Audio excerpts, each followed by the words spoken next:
Guest এবং আমার প্রিয় ছাত্রছাত্রী, আসসালামু আলাইকুম। হঠাৎ করে আগে বক্তৃতাতে আসতে থাকি কারণ ওনারা বক্তৃতা দিয়ে ফেললেন, আমি শুনলাম, তারপরে ধন্যবাদ দিয়ে চলে গেল। কিন্তু আমি কিছু জানতে চাই, সেই প্রশ্নগুলি পরিকার বক্তৃতা দিই, তারপরে আমি চলবো নাকি কি কেমন হয়? আমি এই সরকারের নতুন শিক্ষামন্ত্রী হয়েছে। আমরা জানি এই সরকার অর্থাৎ আমাদের প্রধানমন্ত্রী জনাব তারেক রহমানের যে ভিশন আছে, সেই ভিশনকে আমার পারফর্ম করতে হবে। কি রাইট? সরকার আসবে, সরকার যাবে, এই জন্য তো আমরা না, আমরা জাতি ধর্মে কাজ করতে হবে।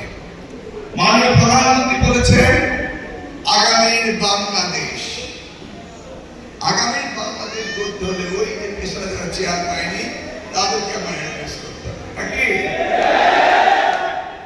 আগামীর বাংলাদেশ এই পলিটিক্সের কি সমস্যা ভুগছে সেটা আমাকে জানতে হবে এবং উনাদেরকে উত্তর দিতে হবে। কিন্তু অত্যন্ত দুঃখের বিষয়, উনাদের বয়স কেউ 6 মাস, কেউ 9 মাস, আর কেউ 1 সপ্তাহ। প্রশ্ন করে উত্তর পাচ্ছি না। কি বোর্ডের চেয়ারম্যান সাহেব, আপনি কতজন চেয়ারম্যান হয়েছেন? ও, তাহলে আপনাকে ওখানে গিয়ে পাওয়া যাবে, 1 বছর বেঁধে যথেষ্ট।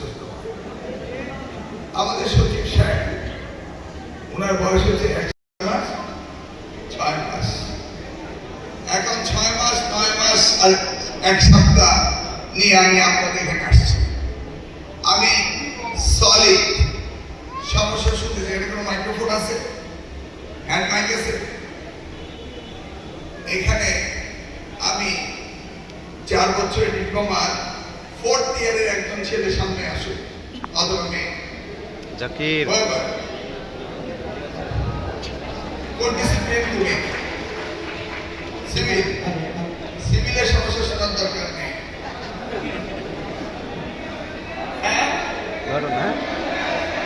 হ্যাঁ, এই সিভিল এগুলি হলো এনসিয়েন্ট ট্রেড, এটার তেমন ডেভেলপমেন্ট হয় না। ওকে, কম্পিউটার। আচ্ছা, সবচেয়ে সমস্যা কোন ডিপার্টমেন্টে?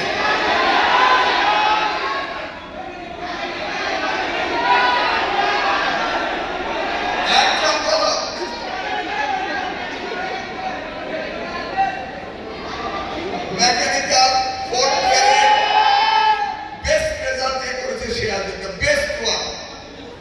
বেস্টটা তো কথা বলতে পারে না। The best one are the worst one, দুজনের কথা শুনবো।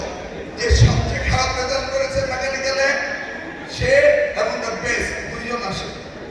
সবচেয়ে তুমি কি বেস্ট? তোমার রেজাল্ট দি বেস্ট মেকানিক্যালে, আর দি ওয়ার্স্ট যে সবচেয়ে খারাপ করছে সে আসে। ডোন্ট ওয়ারি, খারাপ অসুবিধা হচ্ছে না, ভালো করার জন্য আমি আসছি। আসো,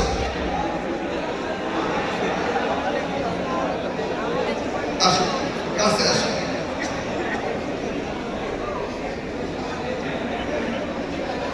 তোমার রেজাল্ট খারাপ হয়েছে,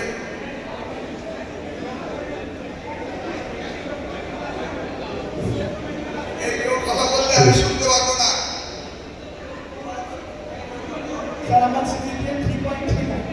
ও, আরো খারাপ লাগবে।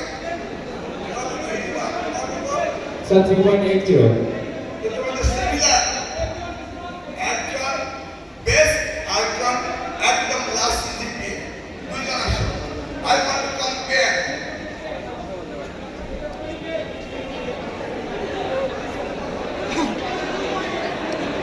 আসো, এই কথা বললে এই ওয়ান টাইপ অফ এই অডিট করে ইকো হয়, কম ইকো হয়। এই ভলিউম একটু কমান তো, এটা ডিসকো ক্লাব না, কথা শুনতে হবে, মিউজিক শুনতে আসেনি আমি। ওই ব্যালেন্স লাগবে না, কথা শুনতে চাচ্ছি। ওকে, তোমার সিজিপিএ কত? একটা রেফারেন্স একটা রেফারেন্স আছে স্যার। ভাই তোমার এই মাইক্রোফোনটা ঠিক করো, ওর কথাও শুনি না, আমিও শুনি না। মেকানিক্যালের একজন টিচার আছে, মাসফিক স্যার একজন বেশি লাগে, আপনিও টিচার। তোমার ক্লাসরুমে, ল্যাবে, এই তোমার নাম কি? ইহালুদ্দিন সরকার। আমার ইহালুদ্দিন সরকার। মোহাম্মদ ইহালুদ্দিন সরকার। সরকার, সরকার তো সবসময় আছে। হলে থাকো, ক্লাস করো না, টিচারও খোঁজ নেয় না, তারপরে ল্যাবে গেলে ইকুইপমেন্ট নাই, শর্টেজ। কি বলবো, শোনা যায় না। মেকানিক্যাল স্যার, স্যার আমাদের প্রতিষ্ঠানে স্যার দীর্ঘদিন ধরে স্যার আন্দোলন সংগ্রাম চলছিল স্যার। এই আন্দোলন সংগ্রাম চলার কারণে স্যার আমরা কিছুটা স্যার বিচ্যুত হয়েছিলাম স্যার। আর এর পাশাপাশি স্যার যখন ক্লাস হয় না স্যার, আমরা যেটা বাদ এসএমএস স্যার, আমরা মাননীয় প্রিন্সিপাল মহোদয় স্যারের অনুমতি ক্রমে স্যার আমরা মেসেজ পাঠাই তাদের অভিভাবকদের স্যার, যে আপনার সন্তান এতদিন ধরে ক্লাস করে নাই স্যার। 29 মাসে ক্লাস শুরু হয়েছে স্যার। এই ক্লাস শুরুর মধ্যে স্যার যেহেতু পূর্বে আমাদের প্রোডাক্টে গ্যাপ চলে গেছিল স্যার। আরে কোভিড তো প্রভাব, এই সমস্ত কথা পসিবল, ওটাও মনেও রাখবে না। 2026 এসে 2021 জিত কেউ শুনে না। ওকে, আপনি ওর প্রশ্নটা বলেন, আমরা বোঝার চেষ্টা করি, তারপরে মন্তব্য বসে অ্যাড্রেস করবো। আর সমস্যা না বুঝলাম, আসলাম, ফুলের তোলা দিলেন, ভালো নাস্তা খেলাম, ধন্যবাদ দিয়ে চলে গেলাম, এই জন্য ঘুমটা নষ্ট করে এখানে আসি না, শোনার জন্য আসি। ল্যাবের কথা যেগুলো বলা হলো স্যার, এটা স্যার সত্য স্যার। ল্যাবে কি সমস্যা আছে? স্যার ল্যাবের সমস্যাটা হলো স্যার আমাদের রাজশাহী পলিটেকনিক ইনস্টিটিউটের মেকানিক্যাল ডিপার্টমেন্ট 1963 সালে তৈরি হয়েছে স্যার। 1963 সালে আপনি কি আমার কথা শুনেন নাকি আমি ঠান্ডা হয়ে গেছি? স্যার 1963 সালে স্যার মেকানিক্যাল বিভাগ শুরু হয় রাজশাহী পলিটেকনিক। স্যার মডার্নাইজেশন এরপরে স্যার আমাদের আর নতুন করে বিল্ডিংও হয় নাই। গত জিওপি বাজেটে আমরা কিছু মেশিনারি কিনেছিলাম স্যার। আর স্টেট প্রজেক্টে স্যার 2টা থেকে 3টা মেশিনারি কিনেছি স্যার। স্যার আমাদের এই ল্যাব ফ্যাসিলিটিস এর মধ্যে স্যার এখন নতুন করে সাবমার্স ওয়েল্ডিং যেগুলো আছে স্যার, যেটা ওয়ার্ল্ড ওয়াইডে চলছে স্যার। তারপর পিএলসি যেগুলো আছে স্যার, এগুলো প্রয়োজন। ল্যাব মেশিন গুলো স্যার আমরা আগে এনকোড জিকোড এগুলো চলতো স্যার, কিন্তু বর্তমানে এটা চলে আসছে স্যার মিনিং মেশিন সহ ছোট ছোট পোর্টেবল, এবং এটা প্রোগ্রামিং সিএনসি যেটা প্রোগ্রামিং স্যার। স্যার তারা কোন রকম আপডেট হয়নি, এই তো বুঝলাম স্যার চলতেছে, আপডেট নেই। তোমার আর কি প্রবলেম? আমার আরো একটা বড় প্রবলেম স্যার, সেটা আমি যখনই পড়াশোনার প্রতি মনোযোগ দিই, এর আন্দোলন চলতেছে, এই ডিগ্রি ক্লাস চলতেছে। আমি এখানে আমি পড়াশোনার প্রতি মনোযোগ দেব, আমি পড়াশোনা করে করবোটা কি স্যার? আমার তো আমার কোনো রাস্তাই নেই। এই উপসহকারী প্রকৌশলী পদের জন্য আমি এখানে পড়াশোনা করতেছি। আমি ভবিষ্যতে যে এর জন্য হচ্ছে যে এখানে পড়াশোনা করতেছো শেখার জন্য, অবশ্যই স্যার, কাজ করার জন্য। দশকের ট্রেড এগুলো মানুষ খোঁজে না। তুমি কাজ শিখবে এবং নিজেকে প্রতিষ্ঠিত করবে। খালি 10 দিনের চাকরি এগুলি কোনো কথা না, এগুলি যারা চাকরি করে তারা বলবে। তুমি ছাত্র, তুমি শিখবে, শিখে জীবনকে টেকনিক্যালি কিভাবে প্রতিষ্ঠিত সেরে করবে। ওই গ্রেড টেনের কথা এখন তোমার ওটা যারা চাকরি করে তারা বলবে। নেক্সট তুমি বলো। আসসালামু আলাইকুম স্যার, আমি রাফিউল আলম স্যার, আমি রাফি, মেকানিক্যাল সপ্তম পর্ব। স্যার আমাদের এই শিক্ষা ব্যবস্থায় আমাদের যে প্রতিষ্ঠান, এখানে স্যার অনেক কিছুই লাগিয়েছে স্যার। আমি আমার সহপাঠীর সাথে সহমত পোষণ করছি যে ক্লাসের যে গুরুত্ব, এই গুরুত্বটা একেবারেই নাই। আমরা অ্যাজ এ বিভাগীয় পলিটেকনিক হিসাবে আমরা যেভাবে রিপ্রেজেন্টেড হই, এটা আসলে স্যার আমাদের কাছে আসলেই লজ্জাজনক। যেমন স্যার আমরা যখন ব্যবহারিক পরীক্ষা হয়, আমাদের যখন ফাইনাল পরীক্ষা হয়, একটা থিওরি হয়, একটা ব্যবহারিক হয়। স্যার আমরা যখন ব্যবহারিক পরীক্ষা দিতে যাই ভাইভাতে, তখন বাইরে থেকে যে আমাদের অ্যাসেসররা আসে, টিচাররা আসে আমাদের ভাইভাটা দিতে, তারা আমাদেরকে জিজ্ঞেস করে এটা আমরা স্যার থিওরিলি খুব ভালোভাবে উত্তর দিতে পারি, কিন্তু স্যার আমাদেরকে যখন প্র্যাকটিক্যালি একটা কাজ করতে দেওয়া হয়, আমরা স্যার সেই জায়গা থেকে আটকে যাই। Very good. এখানে ইন্ডাস্ট্রিতে ট্রেনিং কিভাবে হয়? ইন্ডাস্ট্রির সাথে জানা, তুমি ইন্ডাস্ট্রির সাথে কোনো ট্রেনিং হয়েছে তোমার? না স্যার, ট্রেনিং তো স্যার অষ্টম পর্বে। হ্যাঁ? ওই তো শেষ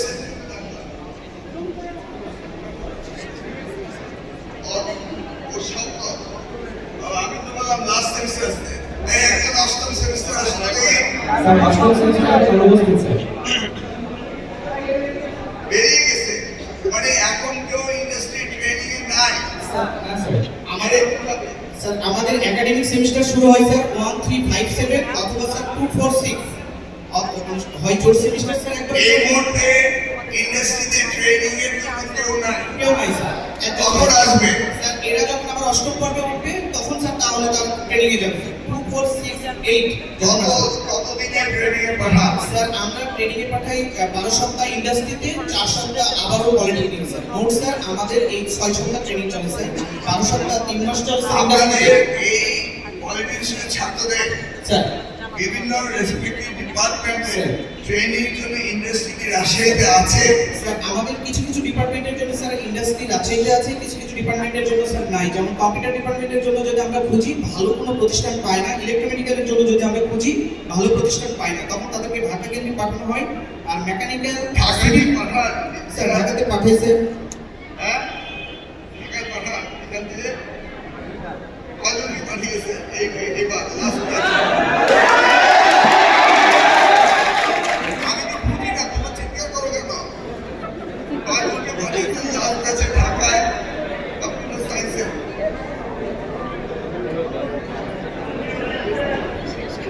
আমি বলছি কয়জন গিয়েছে? স্যার নিয়ারেবল স্যার আমার Nobody knows the statistics. Sir আমাদের স্যার আমি যতগুলি প্রশ্ন করছি এখানে উত্তর কিছু পাচ্ছি না। ওই প্রশ্নগুলি নোট করে রাখবেন আমার অফিসে উইদিন 72 আওয়ার্স সকল উত্তর আমার টেবিলে থাকতে হবে। That's mandatory, no excuse. প্রশ্ন করছি উত্তর নাই, কোনো মামলানি করার দরকার নেই। উত্তর নাই, হয়নি, হবে। ক্লিয়ার?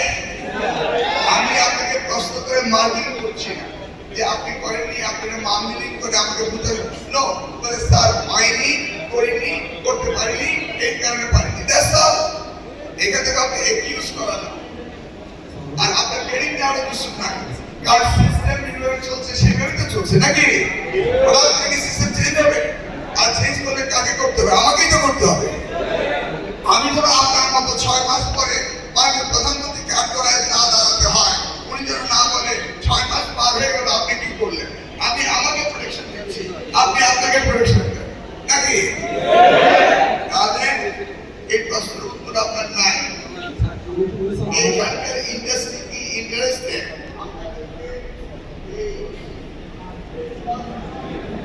স্যার ইন্ডাস্ট্রিগুলো বেশিরভাগই নট ইন্টারেস্টেড স্যার। তারা আমাদের ছাত্রগুলোকে নিতে চায় না স্যার। কেন নিতে চায় না স্যার? এটার জন্য স্যার আমাদের একটা সুনির্দিষ্ট গাইডলাইন দরকার। তারা বলে যে আমাদের এই নতুন নতুন মেশিন, আমরা কেন এটাকে তাদেরকে হাত দিতে দেবো, কেন সময় দিব, এই ধরনের আমরা তাদের মন্ত্রে লিখতে হবে এবং তাদেরকে জানতে হবে এবং ওই মাত্র রেসিপ্রোকাল টু দ্যাট তাদের কমপ্লায়েন্স গুলো আমাদেরকে বলতে হবে এবং then we have to enforce.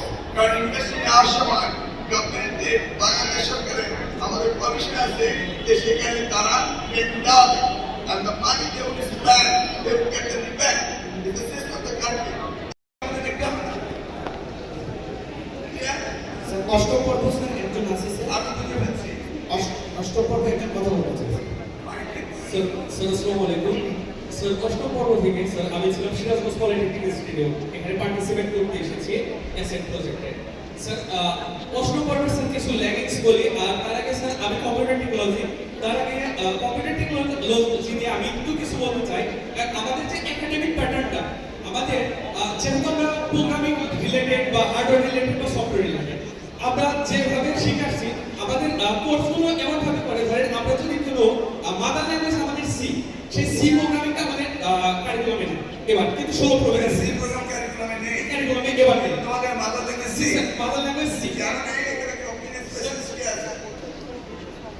কে আছে?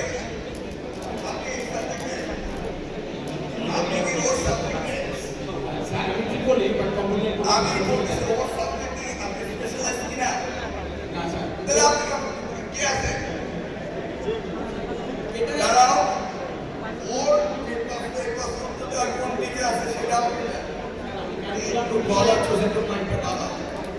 স্যার ক্যালকুলাস বিষয়ে আমি যে থেকে নিচ্ছি আমি জানি স্যার এটা স্যার আজকের অভিযানে যখন না, আপনি তো ঠিকই জানেন, আমিও ঠিকই জানি, কিন্তু এক্সপার্টিস থেকে আমি শুনতে চাই। আপনি যেমন জানেন এরকম জানা আমারও হয়ে যায়, এক মাস করে হয়ে যাবে।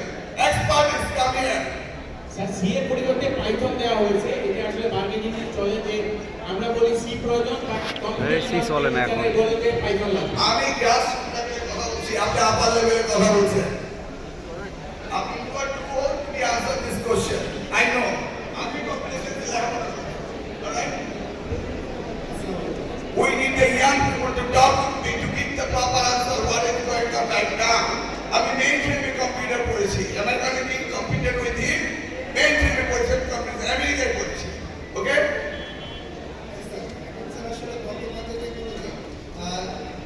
সি প্রোগ্রামিং এর চাইতে পাইথন বেশি এগিয়ে যাচ্ছে, কারণ পাইথন ও বলো বেসিক সি প্রোগ্রাম থাকতে হবে। Do you feel like that? এই মুহূর্তে বর্তমান যেভাবে টেকনোলজি আগাচ্ছে, না, ও এই ফিলিংস আসলো কেন এজ স্টুডেন্ট? এটা স্যার জব মার্কেটে মেবি থিওরিটিক্যাল যে সেখানে সি প্রোগ্রামিংটা আছে এখনো। আপনি এই বিষয়ে কারিকুলাম কোঅর্ডিনেটর রিভিউ করাবেন। একটা স্টুডেন্ট বলেন সুযোগ ডিমান্ড করে, আর টিচার যদি বলে যে না, there is a mismatch in the program, you must address whatever they say.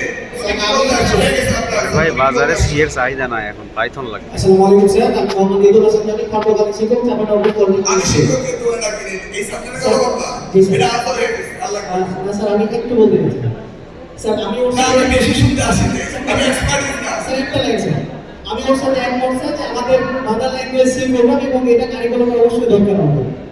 সেটা বুঝিয়ে ফেললাম আমি। জি স্যার। Okay, thank you. আরেকটা বিষয় একটু বেটা, তোমার ব্যাকগ্রাউন্ড কি? স্যার আমি কম্পিউটার সায়েন্স এন্ড টেকনোলজিতে ডিপ্লোমা ইন ইঞ্জিনিয়ারিং, ওদের কোথা থেকে পাস করেছো? চাপানগর পলিটেকনিক ইনস্টিটিউট থেকে। কলেজ জি স্যার। ডিপ্লোমা। জি স্যার। ওকে, ভেরি ঠিক আছে। স্যার আরেকটা বিষয় একটু হয়ে গেছে। আমি বুঝতে পারছি। আরেকটা ট্রেড থেকে আসো। এক পেরে বেশি আমাদের সব প্রোগ্রাম আছে। আপনি কোন ট্রেড?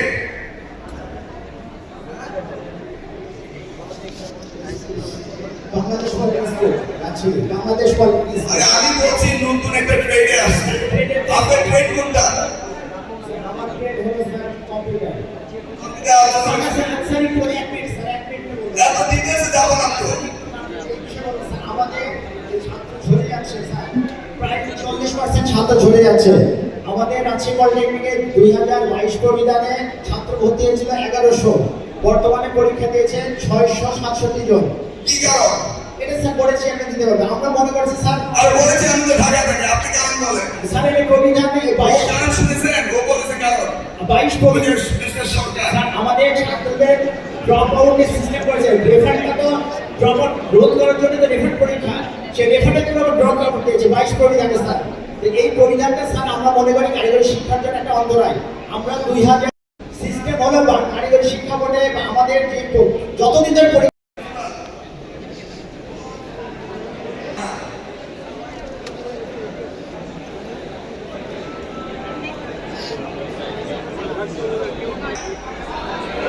টিচারের ক্লাসে যায় কিনা?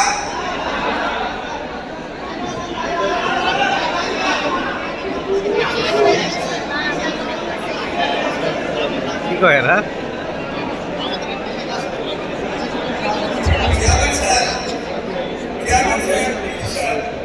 এখানে ছাত্ররা কমপ্লেন করছে রেগুলার টিচাররা ক্লাস করে না, ক্লাস হয় না।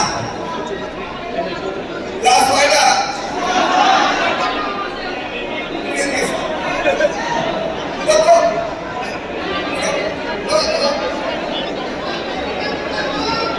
এই তোমরা সবাই ভালো।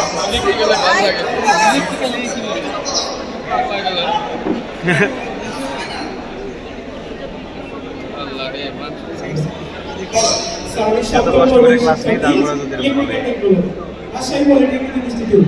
আমি গত বৃহস্পতিবার অটোমেশন ইঞ্জিনিয়ারিং পিএসসি ক্লাসে যাই। ফার্স্ট পিরিয়ডে ক্লাস ছিল, তখন স্যার আসছিল, থিওরি ক্লাস নিয়েছে, কিন্তু অথচ সেটা ছিল প্র্যাকটিক্যাল ক্লাস, কিন্তু সেই প্র্যাকটিক্যাল ক্লাস আমাদের হয়নি। আমরা কোর্সে আমরা কোর্স তো করছিলাম স্যার প্র্যাকটিক্যাল ক্লাস হবে না, কিন্তু প্র্যাকটিক্যাল ল্যাবগুলো সাজানো ছিল, ছাত্রদের ওই মালামালগুলো আমাদের হাতে বুঝিয়ে দেয়।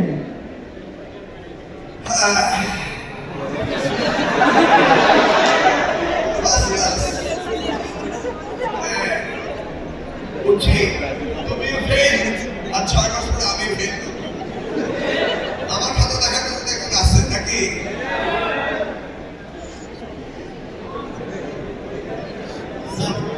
এই সমস্ত বক্তব্য আমার কাছে দিয়ে আমি মাঠে আসছি, ওদের কথা শুনছি। আমার 1.5 কোটি টাকা এগুলো আমার শোনার দরকার নেই। আমি মাঠের কাছে শুনছি, শিক্ষকরাও ক্লাসে যান না, ছাত্ররা ক্লাসে আসে না, ইন্ডাস্ট্রি একাডেমিতে কোনো লিঙ্কেজ নাই, সিলেবাস কারিকুলাম কোনোরকমভাবে সম্পর্ক নাই। কি জানো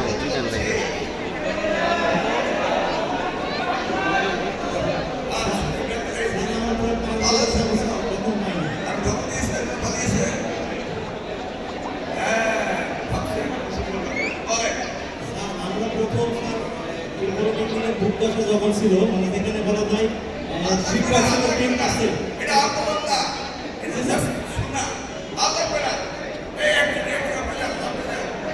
না না এই আমি এই আন্দোলন করতে বলি নাই। আমি শুনতে চাচ্ছি স্যার আমরা 2011 সালে প্রথম প্রায় 1100 আমাদের প্রকল্পটা চালু হয়েছিল 2010 সালে, আমাদেরকে 12 সালে নিয়োগ দেওয়া হয় প্রায় 1100 সামথিং টিচারকে। কবে শেষ হয়েছে? স্যার 2019 সালে 2019 জুলাই 2026 7 বছর বেকার। বেকার না স্যার, আমরা রেগুলার ক্লাস নিচ্ছি, বেতন এর মাঝখানে আমাদেরকে প্রকল্প শেষ হওয়ার পরও 2 বছর বেতন দেওয়া হয়েছিল। 7 বছর রেগুলার ক্লাস নিতে বেতন ছাড়া রিটায়ারমেন্ট করতে ওনারা কাজ দিতে পারবো না, ফাইন্যান্সিয়ালি স্ট্রেংথ চলে আসে নাকি?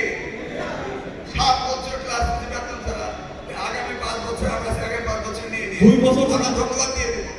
2 বছর স্যার আমাদের একটা পরিকল্পনা থেকে বেতন দেওয়া হয়েছে, আমাদেরকে স্যার আশ্বাস দেওয়া হয়েছে সাবসিডির মতো আমাদের সিটি বারবার মতামত ওঠে, আবার কোনো আশ্বাস কে দিয়েছে? স্যার আশ্বাস কে দিয়েছে? স্যার সরকার বা মতামত থেকে আমরা অর্ডার দিচ্ছি স্যার। তারপরে তো ভোট দেন নেই ঠিক মতো। স্যার যারা আশ্বাস দিচ্ছে তার ভোট দেন নেই তো আপনি। স্যার আমরা তো শিক্ষক মানুষ, আশ্বাস দিচ্ছে তাদের ভোট দিতে আমরা শিক্ষক মানুষ স্যার, আমরা তো রাজনীতির সাথে ওইভাবে স্যার জড়িত না, ঠিক আছে?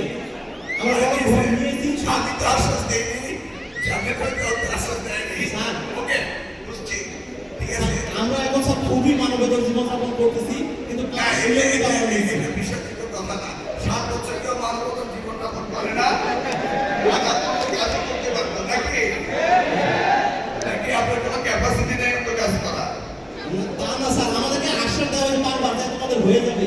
আপনি স্যার অনেক কাগজগুলো দেখেন স্যার, আমরা তো চলে আমাদেরকে যদি ছাড়ে দিত আমাদের তো আপত্তি ছিল না, বা আমাদেরকে যদি আজকে দিনও বলা হয় তাহলে তোমার পরিষদ করে এই আপনাদের লোক দেখিয়েছে, আচ্ছা ঠিক আছে। আমাদের লোককে রাখতে হবে। এখন আমরা আপনাদের বিষয়ে ওই যে আমাদের দিদি স্যার বললেন নাম্বার কত? দিদি স্যার নাম্বার কত? 723। জি স্যার, 723 জন নিয়ে আমরা মন্ত্রণালয় চিন্তা করবো। জি স্যার, যেহেতু 7 বছর মানে আপনারা কেউ শিক্ষকদের কেউ করেন নাই, আমরা যখন আপনাদেরকে নিয়োগ দেবো তখন যদি কোনো পরীক্ষার কথা বলি তখন তো আপনি উঠবেন না। স্যার আমরা সব কিছুই বুঝতেছি, আমাদের যেভাবে হোক নেওয়া হবে। Yes, no. Yes sir, yes sir. আমি যদি বলি সরকারের কাছ থেকে আমরা এই 723 জন শিক্ষককে আপনি করেন ব্যবস্থা করার চেষ্টা করছি বা করতে পারি, সেই মুহূর্তে যদি আমি মনে করি যে 7 বছর তারা লেখাপড়ার সাথে সংশ্লিষ্টতা নেই, তারা তার সাথে আসে কিনা এটা জানার জন্য যদি বলি একটা পরীক্ষা নেব, পরীক্ষা যারা পাস করবো তাদেরকে আত্মীকরণ করবো, তখন কি আবার আন্দোলন করবে না বলবেন না আমরা পরীক্ষা দিয়ে আসবো? আপনি যে কোনো প্রসেসে স্যার আমাদেরকে নেওয়ার ব্যবস্থা করেন। আমার বয়স স্যার একইভাবে কিন্তু প্রজেক্ট যখন গিয়েছিল তখন বলেছিল প্রজেক্ট শেষ, আমরা নাই, তারপর বলেন আমরা থাকবো, ঠিক আছে, এটাই আমরা সকলে করি করবো, এটা তো চিন্তা করেন না। অলরাইট, গেল আপনারা যান, শুনলাম, শুনেন আজকে তোমরা ছাত্ররা ছাত্রীরা তোমরা নিজেরা তোমাদের কোনো ছাত্র ইউনিট ইলেক্টেড আছে? তোমাদের কোনো রকম ফোরাম আছে? নাই, তো ওখানে তো নেতৃত্ব নাই। তোমরা ভোট করে তোমাদের এই প্রতিষ্ঠানে কি কি সমস্যা সংক্ষিপ্তভাবে 10টি পয়েন্ট লিখে দিবা। আবার একদম বাইবেল লেখো না। স্মারকলিপি আরেক জিনিস, আমি স্মারকলিপি পড়ি না, আমি সমস্যার কথা বলি। স্মারকলিপি মানে কি আমাকে তুমি আমি আসছি আর তুমি পেয়ে বসছো, এটা হবে না। আমি জানবো তোমার কাছে কি হবে। তোমরা স্পেসিফিকলি এটা স্মারকলিপি, আমি বলছি সমস্যা লিপি, দুইটা দুই জিনিস। ওকে, তুমি জাস্ট পয়েন্টগুলো দিবা, এইটা শিক্ষকের সাথে বসবা। তোমরা এই তিনজনে যে রেখেছি, এই তিনজনই আমার প্রতিনিধি নাকি আপাতত, ঠিক আছে? এই তিনজনে তোমাদের সমস্যা যেটা লিখেছে আমার কাছে স্মারকলিপি, এইটা নিয়ে তুমি তোমার টিচারদের সাথে বসবা। দুইজনে বসে, দুই গ্রুপ বসে আমার কাছে দুই গ্রুপের সমস্যা সমন্বিতভাবে অ্যাক্টিং প্রিন্সিপাল আমার কাছে পাঠাবে, চেয়ারম্যানের কাছে, ডিজির কাছে পাঠাবে, সচিব সাহেবরা আসেনি। ক্লিয়ার? এই আমি বলেছি, তোমার বলতে হবে নাকি? করে না। আমি কে চিনো তো? ঠিক আছে? কয় ঘন্টা? আমি একটু 15 তারিখে ফ্রি হয়ে যাচ্ছি, সংশোধন শেষ। 15 তারিখের ভিতরে রেডি করবেন আপনারা। 14 তারিখে ছুটি, দরকার আর 2 দিন নেয়। সুন্দরভাবে কম্পাইল করে আমার কাছে পাঠাবেন, আমি সমস্যা বুঝবো, বুঝে অ্যাড্রেস করবো। ঠিক আছে? ওয়ান্স ফর এভার আমরা অ্যাড্রেস করবো। আমি আরেকটি প্রোগ্রাম পেয়েছে, এখন আমাদের সচিব সাহেব তিনি বক্তৃতা দিবেন। আর কি নতুন কোনো কথা আছে? আমি তো প্যাকেজের কথা বলে দিলাম। এদিকে আসুন, দেখি আপনি প্যাকেজের বাইরে নিয়ে কথা বলবেন। ধন্যবাদ স্যার। বেসিক্যালি যে কারিগরি শিক্ষার যে ডিফিনিশনগুলো সেগুলো আপনাকে প্রিন্সিপাল মহোদয়ের মাধ্যমে আপনাকে অবগত করতে হবে এবং ইনভেস্টমেন্ট করার জন্য যে বিষয়গুলো দরকার মিটিংগুলো আমি তো বললাম রিপিট করার দরকার আছে। আপনি নতুন কি অ্যাড করবেন? প্রথম হচ্ছে যে কম্পিটিশন ইউএস ট্রেনিং এর ক্ষেত্রে যেটা প্রয়োজন হয় ডিমান্ড হয় আমার ডিপার্টমেন্টে ম্যাটেরিয়াল আমি তো বললাম সকল সমস্যা আলোচনা করে আমাকে দিবে সকল।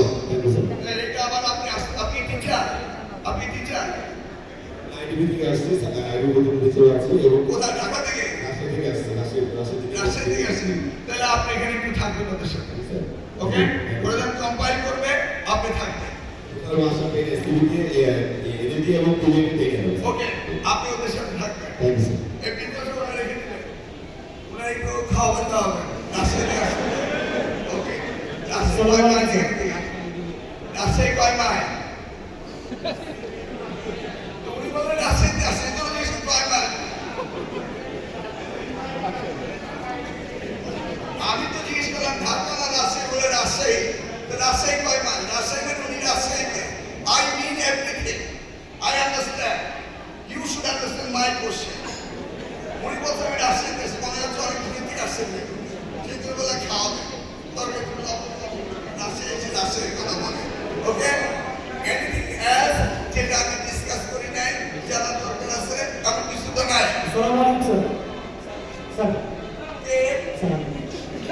আমি যেটা জেনেছি সেটা বলতে পারবো না। প্রশ্ন বুঝে উত্তর দিবা। মাইক্রোফোন দিয়ে হিরো হওয়া যায় না, জিরো হেড দেবা। এক্স্যাক্টলি নতুন কিছু বলতে হবে, পুরান কোনো কিছু না। বলো। স্যার আমি ইলেকট্রোমেডিকেল টেকনোলজি সপ্তম পর্বে আছি। স্যার আমি আমাদের টেকনোলজি 2005 সাল থেকে চলে আসছে, কিন্তু এখন পর্যন্ত একটা সরকারি সার্কুলার আমরা পাচ্ছি না। আমরা না সরকারি সার্কুলার পাচ্ছি, আমরা কারিকুলামের ক্ষেত্রে আমাদের এগুলি discussion all problems are there. Okay, problem বলেছি নতুন তো এটা কিছু না, আমরা প্রবলেম নিয়ে আলোচনা করছি। তোমার মাইক দাও, কোনো দরকার নেই। এনিওয়ে আমি বলছি নতুন কিছু বলতে হবে।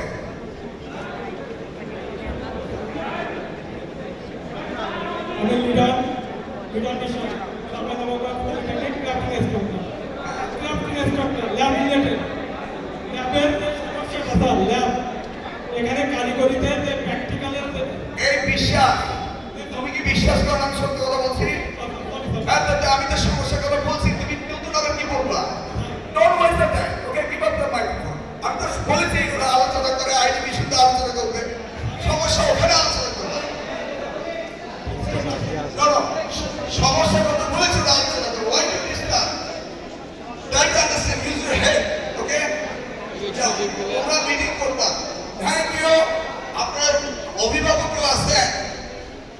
অভিভাবক নাই। শুনুন, কারিগরি শিক্ষাকে সবচেয়ে বেশি গুরুত্ব দিতে হবে। আমি ক্লিয়ার? সবচেয়ে বেশি। এবং মাননীয় প্রধানমন্ত্রী কারিগরি শিক্ষাকে সবচেয়ে বেশি গুরুত্ব দিয়েছেন। এই কারিগরি শিক্ষা, এর উপরে আমার গবেষণাপত্র রয়েছে। বাংলাদেশকে যদি আমরা সোশিও ইকোনমিক্যালি ডেভেলপ করতে চাই, তাহলে একমাত্র কারিগরি শিক্ষা। আর্থসামাজিক উন্নয়নে বাংলাদেশের প্রেক্ষাপটে কারিগরি শিক্ষা ছাড়া অন্য কোনো বিকল্প নেই। গভর্নমেন্ট ট্রাস্ট সেক্টর, এই সেক্টরকে সবচেয়ে বেশি গুরুত্ব দিচ্ছেন মাননীয় প্রধানমন্ত্রী। তোমরা বুঝতে পেরেছ? এবং এটার দায়িত্ব পেয়েছি আমি। কোন অবস্থাতেই কারিগরি শিক্ষাকে নেগলেক্ট করা যাবে না। কারিগরি শিক্ষাকে তোমরা আবার হায়ার এডুকেশনের সাথে নিয়ে যাও না। Higher education, engineering college, engineering university, সেই হায়ার এডুকেশন নিয়ে আমি বলছি না।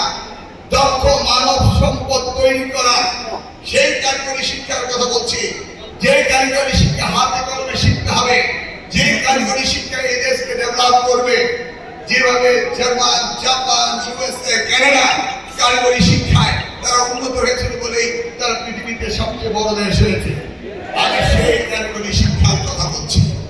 কারিগরি শিক্ষার মধ্যে যারা উচ্চতর শিক্ষায় যাবে, তাদের জন্য শহীদ রাষ্ট্রপতি জিয়া রহমানের সময় থেকেই সেই সুযোগ দেওয়া আছে।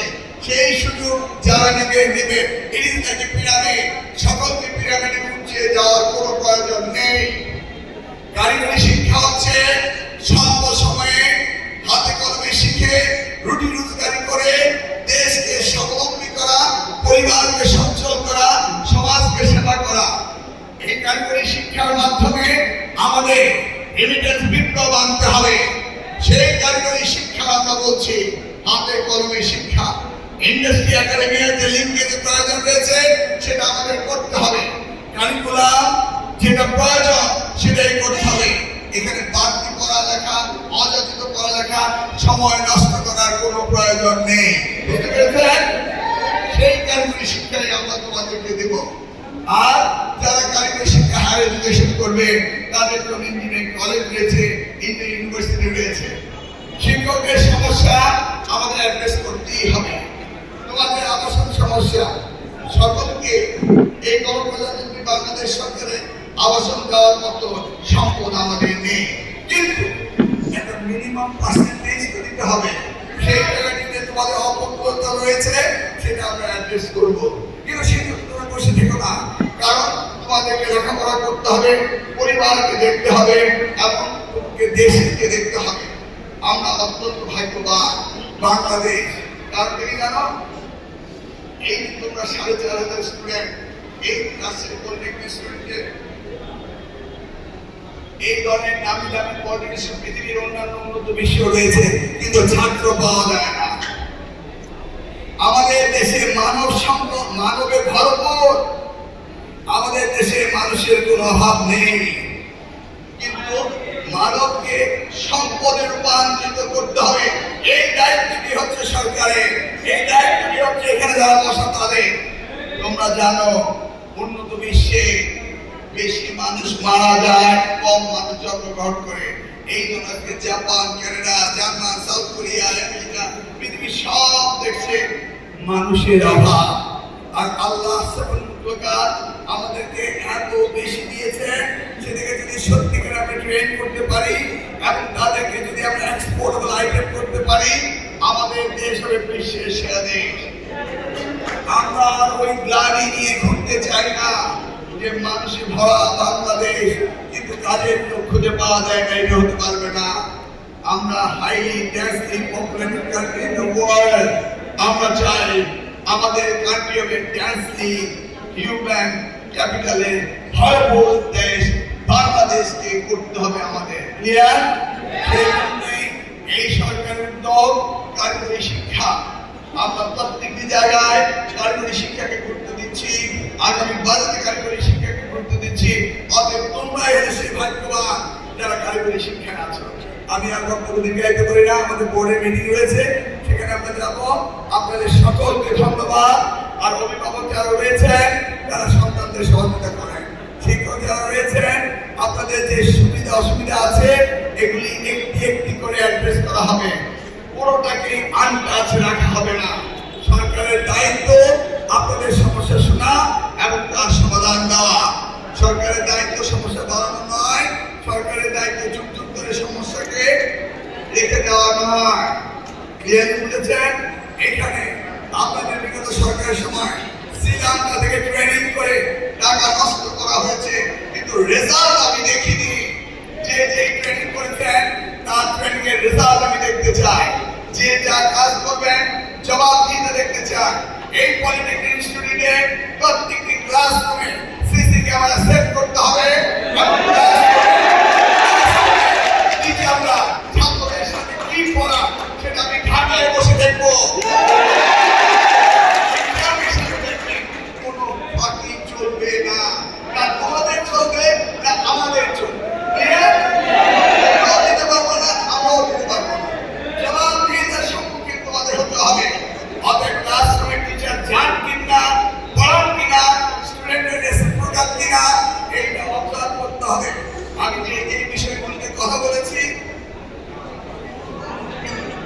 এই বিষয়গুলো এখন আমাদের মঞ্চে যারা আছেন তারা 3 দিন করে তাদের কমিউনিটি ওয়ার্ক করবে।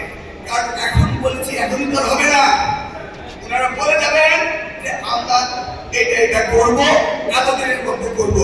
সেইটা শোনার জন্য একদিনে 3 মিনিট করে বক্তৃতা দেবেন। ধন্যবাদ আপনাদের সকলকে।